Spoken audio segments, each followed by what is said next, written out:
The Boo-Boos That Changed the World. A true story about an accidental invention. Really? By Barry Wittenstein. Illustrated by Chris Sue. Read by Mrs. Brooks.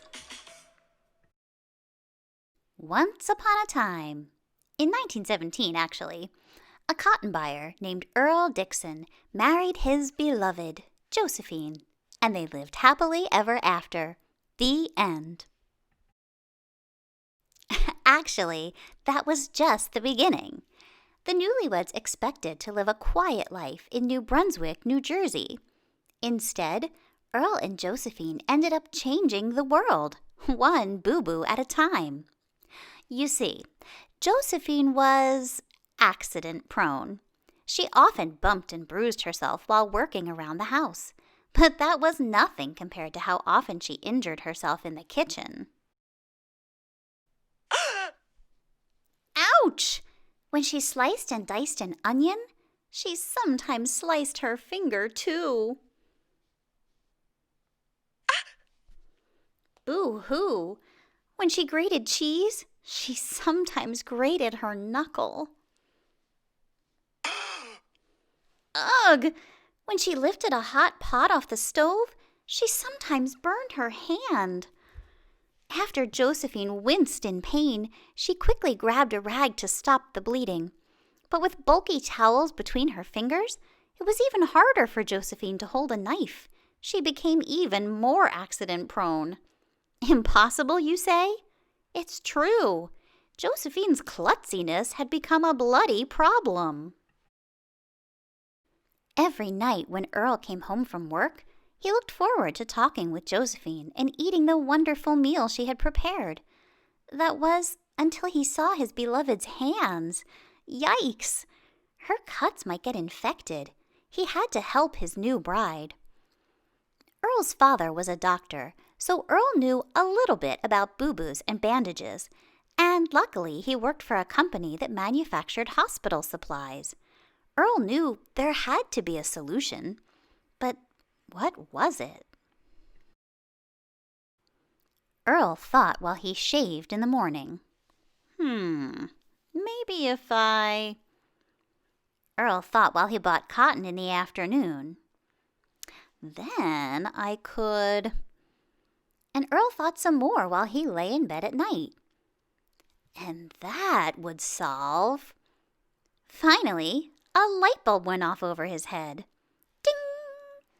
I've got it, Earl yelled with excitement, waking up Josephine. What have you got? She asked. The bloody solution, of course, Earl replied. The next morning, Earl tried out his idea. Step 1. He took a long piece of adhesive tape and laid it on the kitchen table, sticky side up. Step 2. Earl cut small squares of sterile gauze and stuck them on the tape every few inches. Step 3. He placed a material called crinoline on top of the adhesive tape to keep the whole strip sterile. It's perfect, Earl said proudly. Now all Josephine had to do was cut off a piece of the longer strip and put it on. She didn't need anybody's help. She needed only one hand. It worked. At last, they lived happily ever after. The end. But wait! Here comes the part about how Earl and Josephine changed the whole world. Earl guessed there were probably hundreds, possibly even thousands, of people who could benefit from his new invention. Earl and Josephine thought about making the bandages themselves, but they soon realized it was too big a job. Earl told one of his co-workers about it, and the co-worker encouraged Earl to meet with the company's president. At first, Earl's boss, James Johnson, wasn't quite sure Earl's idea was good enough. Earl demonstrated how easy it was to put the bandage on. Then Mr. Johnson saw his own light bulb. Ding! The company agreed to produce and sell the product. They combined the words bandage and first aid to create the clever name Band-Aid. Now Earl and Josephine would surely live happily ever after, because Band-Aids were guaranteed to be an instant success. And with that, we have come to the end. Thank you, and good night. Oops, not yet.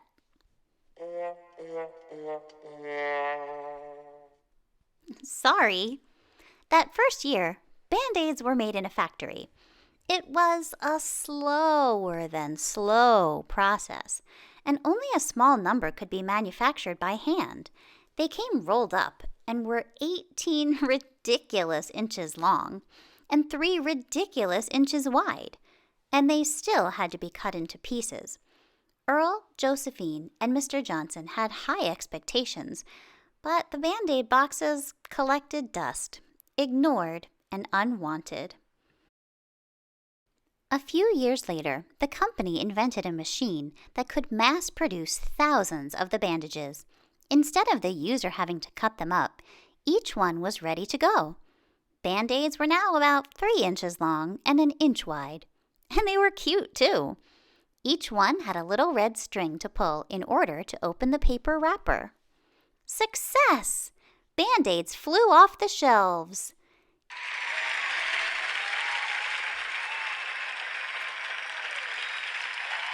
The end.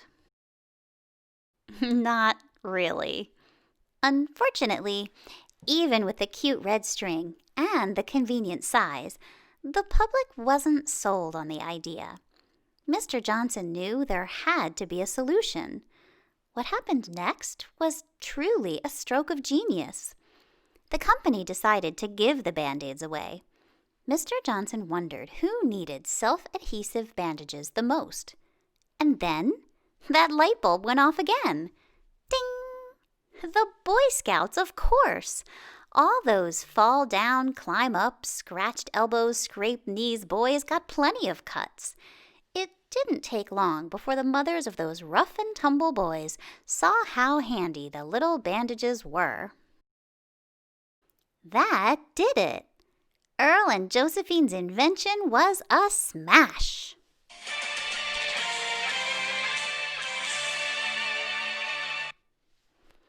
During World War II, the company sent millions of free Band-Aids to the brave soldiers fighting overseas. In the years that followed, Band-Aids were made in different sizes, colors, and designs. Some even had pictures of cartoon characters on them. And that continues to this day all over the world. From boisterous hot dog vendors in Brooklyn, fancy French winemakers, tired taxi drivers in Denmark, and English bobbies on bicycles, to daredevil skateboarders in Saskatchewan, king crab fishermen in Alaska, sweaty Ugandan soccer players, and applauding audiences at the Bolshoi Theater in Moscow. The sounds of "Aha!" "Wah!" and "Ouch!" echo still, but not for long. Because soon, those snivels and sobs of pain are silenced by Earl and Josephine's accidental boo-boo invention. And that is the happiest ending of all. The end. Really.